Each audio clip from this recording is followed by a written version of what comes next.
얼간이가 아닌 어른이 되십시오. 얼간이가 아닌 어른이 되십시오라는 제목으로 하나님의 말씀 증거하도록 하겠습니다.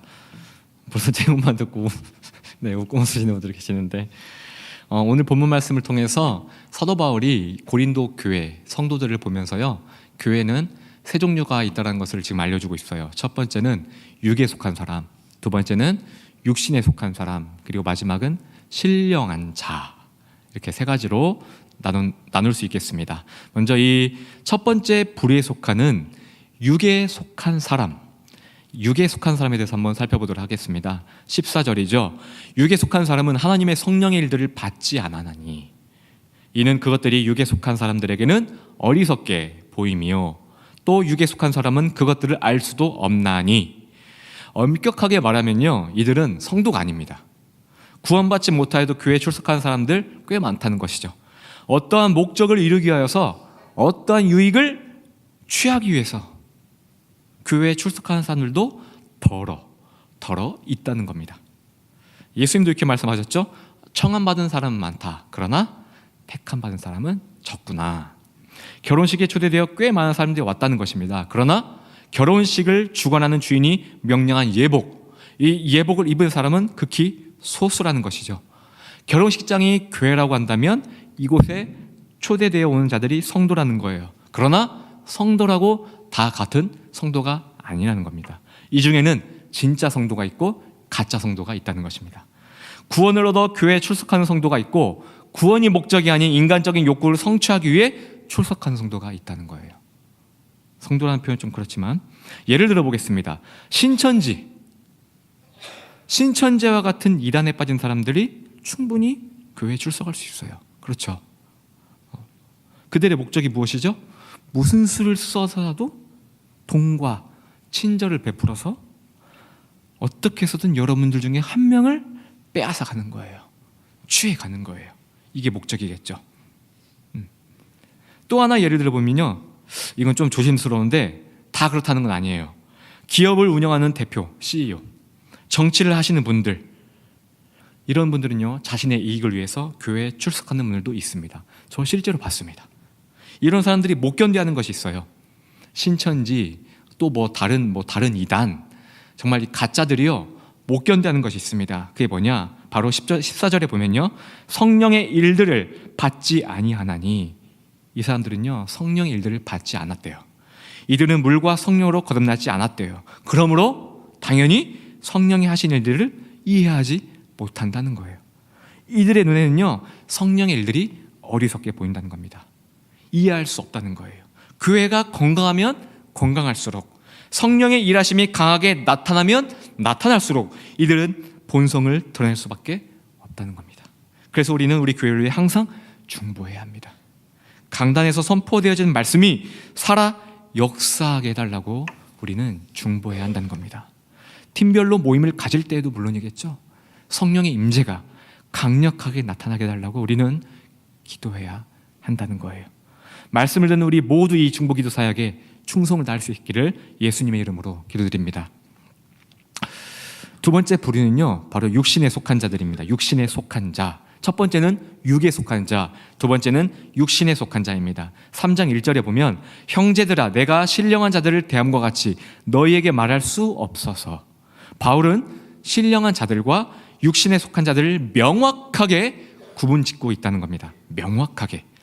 내가 신령한 자들에게 대했던 행동이나 말들을 너희에게는 똑같이 할 수가 없구나. 이유가 무엇입니까? 1절 후반부를 보시면요, 육신에 속한 자, 곧 그리스도 안에서 어린 아이들을 대함과 같이 하노라. 어린아이 같다는 거예요. 어린아이 수준이라 나는 너희들을 어른과 같이 대할 수가 없구나, 이 말이라는 겁니다. 이들은 구원을 얻은 자들입니다. 근거가 무엇입니까? 1절에 보면요, 바울이 이렇게 표현했습니다. 그리스도 안에서, in Christ. 예수님 안에서라는 표현을 썼다는 겁니다. 쉽게 말하자면요, 이들은 구원을 얻었습니다. 그러나 어린 아이들과 같이 성숙한 믿음으로 자라지 못한 사람들이라는 거예요. 이들은 교회를 든든히 세워가는데 힘을 보태지 못해요. 오히려 교회에서 여러 가지 문제를 일으키는 존재라는 겁니다. 목사님께서 최근에 얼에 대해서 말씀을 하셨죠. 그렇죠. 얼이 있으면 무엇이죠? 얼이 있으면 어른.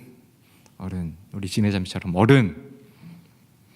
그러면 얼이 빠지면 얼간이. 네, 얼간이. 두 번째 부류에 해당되는 이 육신에 속한 자가 바로 얼간이라는 거예요. 얼간이. 이 얼간이를 사도 바울은 뭐라고 표현했습니까? 바로 어린 아이라고 표현했습니다. 2절에 보면요, 바울은 이들에게 밥을 먹이지 않았다고 합니다. 밥을 소화할 수 없을 만큼 성숙하지 못했다는 거예요. 그래서 이들에게는 젖만 먹였다는 겁니다. 이게 2절의 내용이에요. 젖은요, 성도님들, 젖은 씹을 필요가 없어요. 젖은 스스로 챙겨 먹을 필요가 없죠. 갓난아이를 보십시오. 갓 태어난 아이가 스스로 손을 움직여서 엄마의 젖을 잡는 거 봤습니까? 스스로 젖병을 찾아 잡고 먹는 거 봤습니까? 젖은요, 그냥 삼키면 되는 거예요. 그리고 알아서 엄마가 물려줍니다. 바울은 이 육신에 속한 자들에게 이렇게 대했다는 거예요. 왜냐? 얼간이기 때문이에요. 얼간이. 어린아이기 때문입니다. 죄송합니다. 지금 제가 두통이 심해가지고 원래 이렇게 땀을 안 흘리는데 막 땀이 눈에 들어서 막 쓰라리네요. 죄송합니다. 좀 땀 좀 닦고. 네, 됐습니다. 얼간이기 때문에, 어린아이기 때문에 그렇다는 겁니다. 스스로 밥을 챙겨 먹을 수가 없는, 스스로 꼭꼭 씹어서 먹을 수 없는 얼간이기 때문에 그렇다는 거예요. 아마도 여기에 해당되는 사람들이 가장 많을 거예요. 육신에 속한 자, 어린아이와 같은 신앙, 이들을 향하여 바울이 밥이 아닌 젖으로, 그리고 왜 어린아이라는 표현을 썼을까요? 결정적인 이유가 있습니다. 사도 바울이 이들을 향하여 이렇게 표현한 데는요, 결정적인 이유가 있다는 거예요. 3절을 보십시오. 3절을 보시면요, 너희는 아직도 육신에 속한 자로다. 왜? 너희 가운데 뭐가 있다고요? 시기와 분쟁이 있으니 어찌 육신에 속하여 사람을 따라 행함이 아니리요. 결정적인 이유가 무엇이라고요? 바로 시기와 분쟁이라는 거예요. 이것 때문에 바울은요, 이들을 향하여 덜 자란 미성숙한 어린 아이라고 표현을 했다는 겁니다. 고린도 교회 성도들은요, 엘리트입니다. 지식을 갖췄습니다. 돈도 많아요. 고상합니다. 거기에 더해서 성령의 은사들도 충만히 받은 자들이라는 거예요. 구원 얻은 이들에게 지식도, 돈도, 더 나아가 성령의 은사들도 있으니 얼마나 나이스해 보입니까? 완벽해요. 퍼펙트합니다. 그러나 바울이 이들에게 이 어린아이 같은 자들아, 이 얼간이들아 라고 했다는 거예요. 이 얼간이들아. 바울은 하나님의 시각으로 이들을 바라봤습니다. 하나님의 시각으로 바라본 것이 무엇입니까? 바로 시기와 분쟁을 발견했다는 겁니다. 시기와 분쟁. 여기서 우리가 떠올려볼 말씀들이 있죠? 모든 은사와 능력을 갖추었다 할지라도 무엇이 없으면, 사랑이 없으면 울리는 시끄러운 꽹과리와 같다. 사랑이 없으면 모든 것은 무의미하다는 거겠죠. 사랑이 없으면 소음이 난다는 거예요. 사랑이 없으면 시끄럽다는 거예요. 육신에 속한 자, 어린아이 같은 이들에게는 바로요, 이 중요한 사랑이 없었다는 거예요. 구원은 얻었으되 자신의 자아에 붙들려 살았다는 겁니다. 4절에 보면, 우리가 읽진 않았지만 4절에 보면요, 성도들이, 고린도 교회 성도들이 이렇게 지금 싸우고 있어요. 나는 바울이 좋아. 바울이야말로 진정한 사역자야. 바울은 딱 내 스타일이야. 왜? 선교에 열정적이잖아. 나는 선교를 좋아하거든. 아볼로파가 말합니다. 무슨 소리야? 아볼로가 최고야. 아볼로의 설교야말로 명설교야. 말씀을 아주 명쾌하게 풀어내는 것 보라고. 바울은 다일질이잖아. 어떻게 주의종이 저렇게 성질만 내고 다일질일 수가 있어? 바울의 과거를 봐봐. 이렇게 저마다 각자의 소견대로 심하게 다퉜다는 거예요. 한번 우리에게 적용해 봅시다. 우리에게요. 이번에 새롭게 4개의 진으로 개편이 되었죠. 지난 1년간 정해든 팀원들이 있을 겁니다. 그런데 다시 갈라졌죠. 더불어 1개의 진이 새롭게 생겼습니다. 모든 게 낯설어요. 생소합니다. 그리고 어색해요. 예전 사람들이 그리워져요.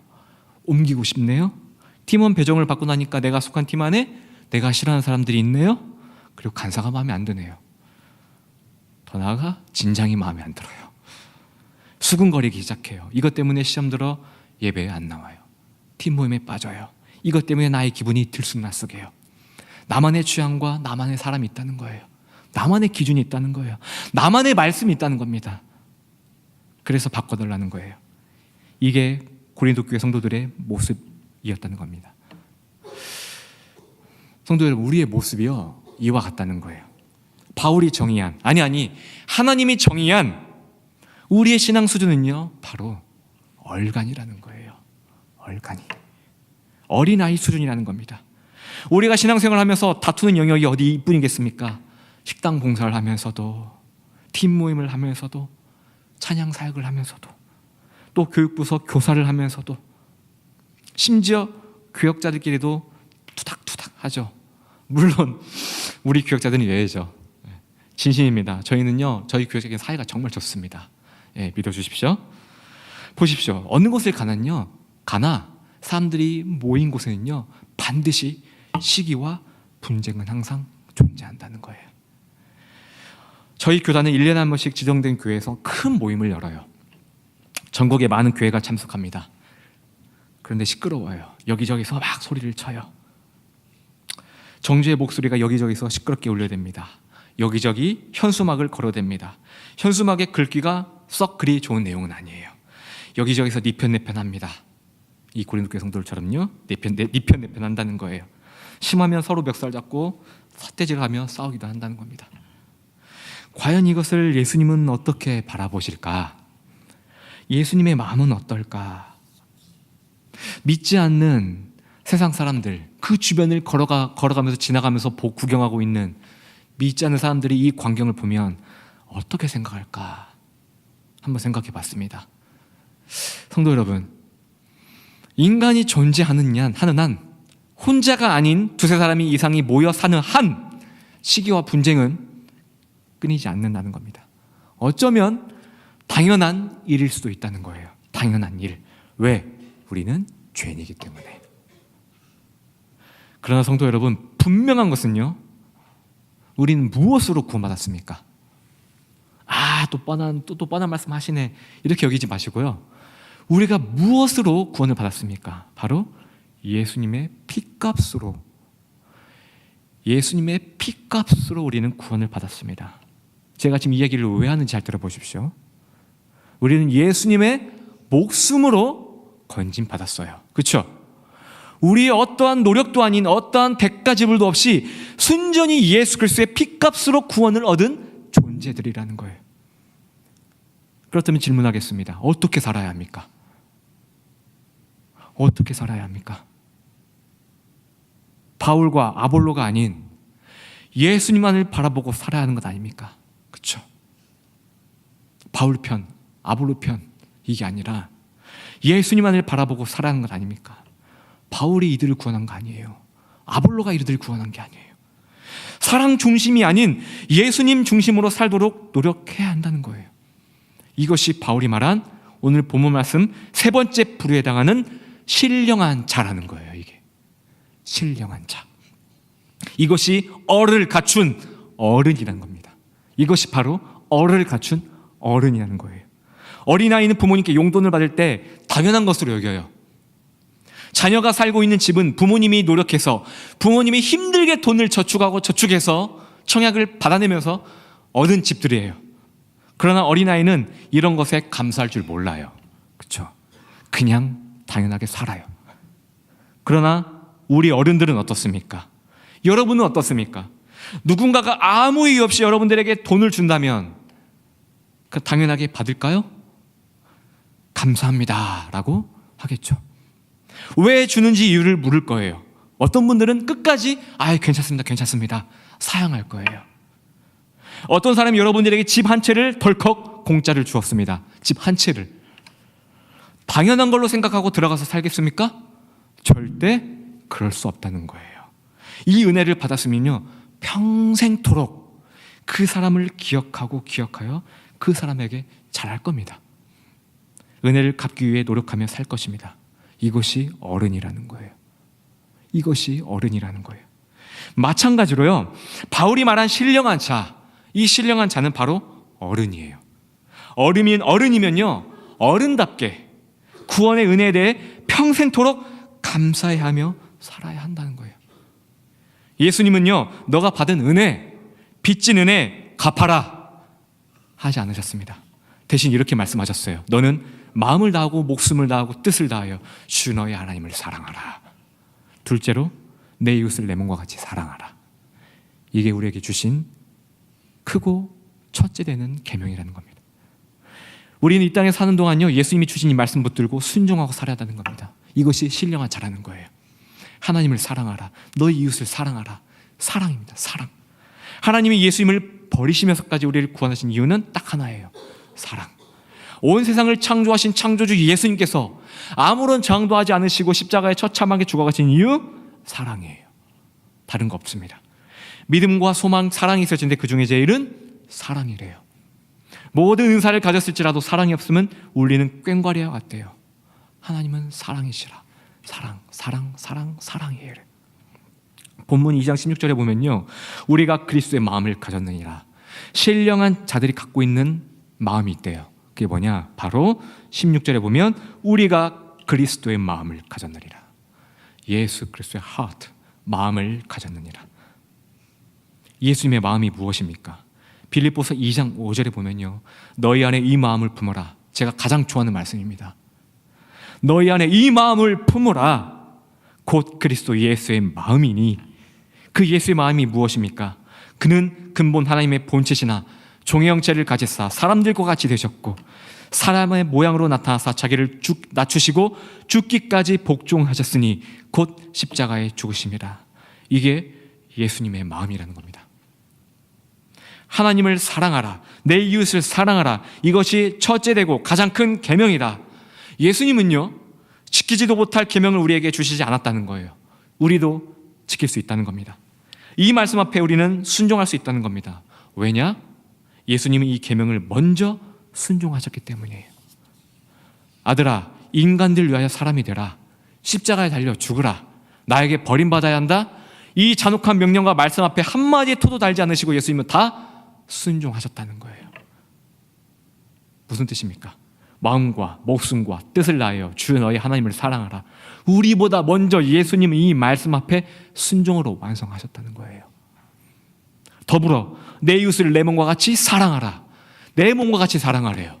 어찌 우리가 우리 몸같이 사랑할 수 있겠습니까? 불가능해요. 그렇죠?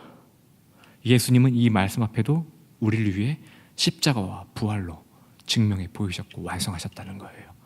이 말씀 앞에 순종으로 완성하셨다는 겁니다. 이 말씀을 완벽하게 순종을 이루신 이 예수님이 여러분과 함께 하신다는 것을 믿으시기 바랍니다. 그렇다는 것은 여러분도 이 말씀 앞에 순종하고 살 수 있다는 겁니다. 이 말씀과 일치하신 예수님이 여러분과 함께 동행하시기에 여러분도 이 말씀처럼 살아야 한다는 거예요. 이 말씀대로 사는 자가 바로 신령한 자라는 겁니다. 빌립보서 2장 9절에서 11절에 보면요, 축복이 나옵니다. 하나님이 그의 아들 예수 그리스도에게 주신 축복이 나옵니다.